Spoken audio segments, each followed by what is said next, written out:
आप सभी साथियों का मेरे YouTube मंच पर स्वागत है। आज की वीडियो में करंट अफेयर्स टुडे यानी कि आज कल के बीच में जो भी देश विदेश में घटनाएं घटित हुई हैं उन टॉपिक्स से जुड़े प्रश्न लिए हैं जो कि बहुत ही इम्पोर्टेंट है। सफलता पाने के लिए सबसे नई और महत्वपूर्ण जानकारी इस वीडियो में ज़रूर देखें। तो बिना किसी देरी के वीडियो शुरू करते हैं और चलते हैं सवालों की दुनिया में। और पहला सवाल आपके सामने है, संयुक्त राष्ट्र महासभा 2024 के आम सत्र को भारत की ओर से कौन संबोधित करेगा। प्रश्न इम्पोर्टेंट है, ध्यान से सुनिएगा। संयुक्त राष्ट्र महासभा 2024 के आम सत्र को भारत की ओर से कौन संबोधित करेगा। एस जयशंकर। संयुक्त राष्ट्र महासभा 2024 के आम सत्र को भारत की ओर से एस जयशंकर संबोधित करेंगे। संयुक्त राष्ट्र द्वारा जारी वक्ताओं की संशोधित अंतिम सूची के अनुसार प्रधानमंत्री नरेंद्र मोदी इस महीने के अंत में संयुक्त राष्ट्र महासभा UNGA सत्र में वार्षिक बहस को संबोधित नहीं करेंगे। उनके स्थान पर विदेश मंत्री एस जयशंकर आम सभा को संबोधित करेंगे और इस साल 79वीं UNGA सत्र की आम बहस 24 से 30 सितंबर तक होगी।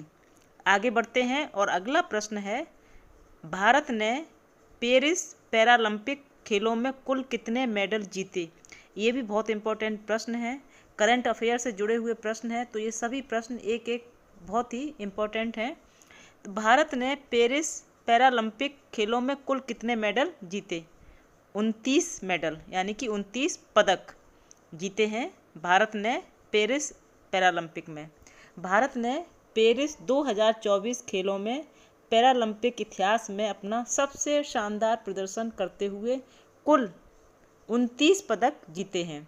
भारतीय खिलाड़ियों ने 7 स्वर्ण, नोट कर लीजिए, भारतीय खिलाड़ियों ने 7 स्वर्ण, 9 रजत और 13 कांस्य हासिल किए।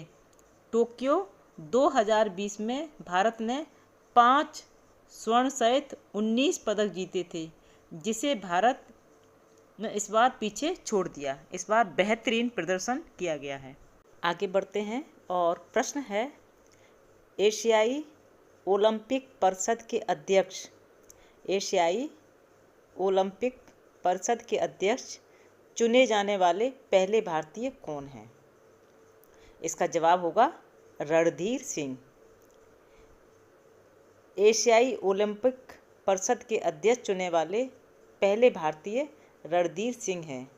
भारत के अनुभवी खेल प्रशासक रणधीर सिंह को हाल ही में एशियाई ओलंपिक परिषद OCA का अध्यक्ष चुना गया है। वह इस पद पर पहुंचने वाले पहले भारतीय बन गए हैं। महाद्वीपीय निकाय की 44वीं आम सभा के दौरान उन्हें चुना गया है और रणधीर सिंह का कार्यकाल 2024 से 2028 तक चलेगा। अगला प्रश्न है, हाल ही में अरुण गोयल को किस देश में भारत के अगले राजदूत के रूप में नियुक्त किया गया है। तो इसका जवाब हो जाएगा क्रोएशिया। अभी हाल ही में अरुण गोयल को क्रोएशिया देश में भारत के अगले राजदूत के रूप में नियुक्त किया गया है। विदेश मंत्रालय ने हाल ही में retired IAS officer Arun Goyal को क्रोएशिया में भारत का अगला राजदूत नियुक्त किया गया है। इससे पहले वह भारत के चुनाव आयुक्त के रूप में कार्यरत थे। उन्हें नवंबर 2022 में चुनाव आयुक्त नियुक्त किया गया था। वह पंजाब कैडर के 1985 के बैच के IAS अधिकारी थे। प्रश्न है, अंतर्राष्ट्रीय साक्षरता दिवस प्रतिवर्ष कब मनाया जाता है। अंतर्राष्ट्रीय साक्षरता दिवस प्रतिवर्ष कब मनाया जाता है। तो इसका जवाब होगा 8 सितंबर को। अंतर्राष्ट्रीय साक्षरता दिवस प्रतिवर्ष 8 सितंबर को दुनिया भर में मनाया जाता है। यह दिवस साल 1967 यानी कि 1967 से हर साल मनाया जाता है। 1966 यानी कि 1966 में आयोजित यूनेस्को आम सम्मेलन में 8 सितंबर को अंतर्राष्ट्रीय साक्षरता दिवस के रूप में मनाने का प्रस्ताव पारित किया गया था। तो ये प्रश्न भी बन जाता है कि साक्षरता दिवस किस सम्मेलन में और कब पारित किया गया था। प्रश्न है, दुखद घटना है, सीताराम येचुरी का निधन हो गया। वह किस क्षेत्र के प्रसिद्ध हस्ती थे? तो इसका जवाब होगा राजनीति। वरिष्ठ माकपा नेता सीताराम येचुरी का 72 वर्ष की आयु में निधन हो गया। सीताराम येचुरी ने लगभग 50 साल पहले छात्र नेता के रूप में सीपीएम में अपनी यात्रा शुरू की थी और वे 2005 से 2015 तक पार्टी के महासचिव रहे और 3 लगातार कार्यकालों तक इस पद को संभाला। प्रश्न है, ग्लोबल बायो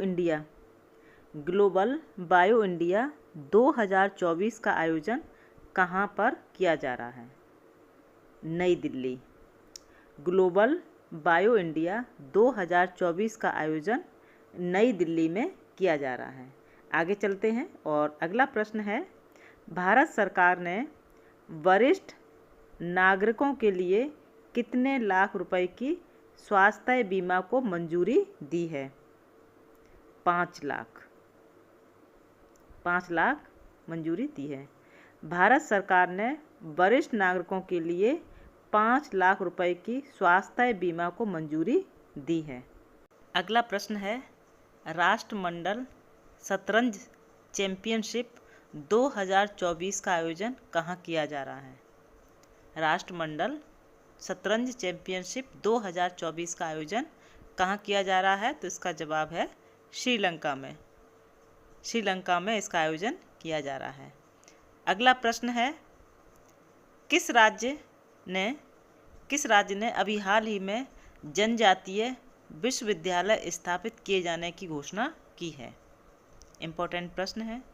किस राज्य ने जनजातीय विश्वविद्यालय स्थापित किए जाने की घोषणा की है? एक नई पहल है ये। तो महाराष्ट्र। हाल ही में महाराष्ट्र के राज्यपाल सीपी राधाकृष्णन ने बताया कि आदिवासी समुदाय के छात्रों के लिए 80% आरक्षण वाला एक जनजातीय विश्वविद्यालय नासिक में स्थापित किया जाएगा। तो दूसरा प्रश्न है कि किस स्थान पर किया जाएगा? नासिक में। महाराष्ट्र के नासिक में ये स्थापित किया जाएगा। राज्यपाल ने अपने नासिक दौरे के दौरान विभिन्न राजनीतिक दलों के स्थानीय प्रतिनिधियों से मुलाकात भी की थी। तो साथियों, इम्पोर्टेंट प्रश्न है। आगे प्रश्न है, एशियन किंग वल्चर के संरक्षण के लिए भारत का पहला केंद्र किस राज्य में शुरू किया? एशियन किंग वल्चर के संरक्षण के लिए भारत का पहला केंद्र किस राज्य में शुरू किया? इसका जवाब होगा Uttar Pradesh. Asian king vulture के संरक्षण और प्रजनन केंद्र का उद्घाटन उत्तर प्रदेश के गोरखपुर वन विभाग के कैपियरगंज रेंज में किया गया है और यह अपनी तरह का भारत का पहला केंद्र है और इसका उद्घाटन प्रदेश में मुख्यमंत्री योगी आदित्यनाथ ने किया। गोरखपुर में इस केंद्र को लगभग 3 करोड़ की लागत से तैयार किया गया है।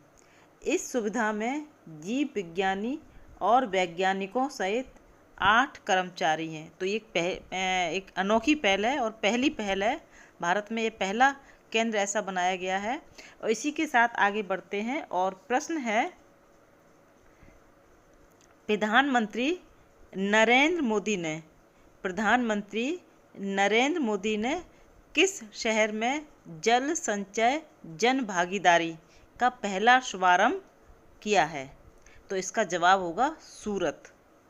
प्रधानमंत्री नरेंद्र मोदी ने वीडियो कॉन्फ्रेंसिंग के माध्यम से गुजरात के सूरत में जल संचय जन भागीदारी पहल का शुभारंभ किया है।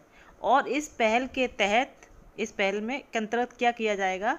इस पहल के अंतर्गत राज्य भर में लगभग 84,800 वर्षा जल संचयन संरचनाओं का निर्माण सामुदायिक भागीदारी के साथ किया जा रहा है।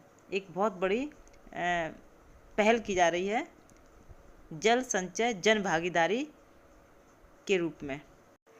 करंट अफेयर्स से जुड़े महत्वपूर्ण सवालों को लेकर बनाई ये वीडियो आपको ज़रूर पसंद आई होगी। वीडियो को लाइक भी करें, शेयर भी करें और चैनल को सब्सक्राइब भी कर लीजिए, जिससे कि आपको सारे वीडियो के नोटिफिकेशन सबसे पहले आपके पास पहुंचते रहें। इसी के साथ जय हिंद, जय भारत। खुश रहिए, मस्त रहिए और पढ़ते रहिए।